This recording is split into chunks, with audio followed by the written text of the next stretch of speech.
that crabs have 10 legs, and 2 of them are claws. Do you see the claws of the crab?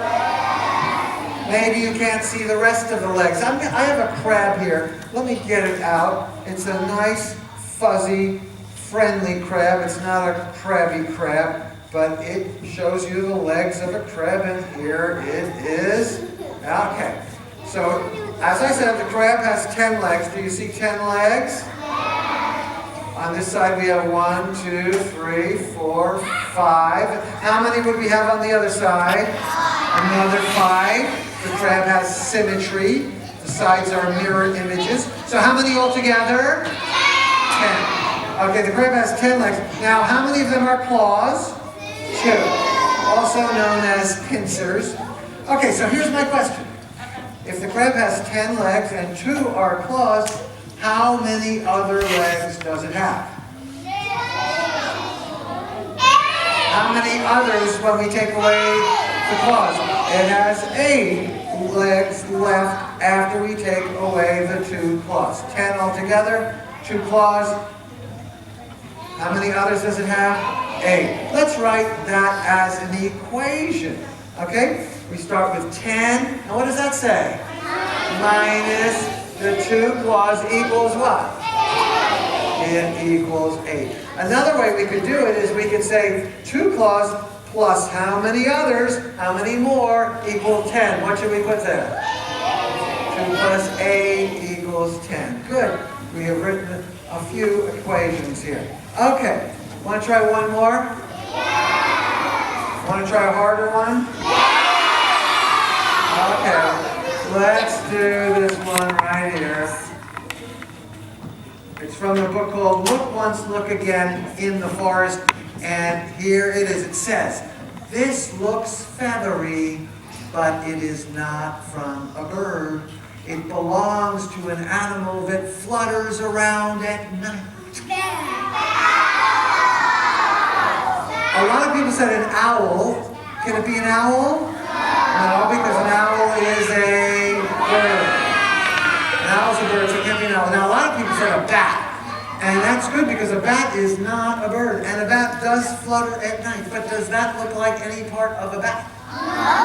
No. No part of a bat looks like that, so it's not from a bat. What else do you think? I heard somebody say a moth. It's not a butterfly, it is a moth. And what part of the moth is that right there? Is that the wing of the moth? What part of the moth is that? It's an antenna. How many antennae does the moth have? And it tells you that the moth has 2 feathery antennae. They look like feathers, but they're not feathers.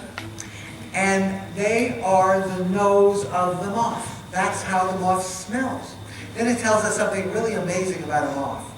It says that a male moth can smell a female moth 3 miles away. Can you imagine smelling a person who's 3 miles away? That's pretty far to smell something. That would have to be a pretty smelly person, I think. But the moth has a really, really good nose. It can smell 3 miles away. Next time you're in the car, you ask whoever's driving, dad or mom or whoever's driving, say, "Tell us when we get to be 3 miles away from the house." And they can look on the dashboard and they say, "Okay, now we're 1 mile." And then drive some more. "Now we're 2 miles." Drive some more. "Now we're 3 miles from the house." And then you tell everybody in the car, if we had a moth here in this car with us, it could smell another moth all the way back at the house. 3 miles away. Isn't that an amazing nose? Did we use a number when we talked about the moth? Number 3, it was part of a measurement, 3 miles, right. Did we use numbers when we talked about the tarantula? Sure, 8 legs. How about the crab? 10 legs, 2 claws. Yeah. Do we use numbers when we talk about animals? We use numbers when we talk about so many things. Actually, we use numbers all the time, on so many days, in so many ways. Well, I only have about 10 minutes left. I would love to tell you about 2 more books, but I really only have time to do one. I'll just show you very quickly a book that I sometimes like to talk about, and this book is a story. And I'll just tell you a tiny bit about the story of Super Grandpa. It's a true story. It's about a man who was 66 years old. Is that a number? Yeah.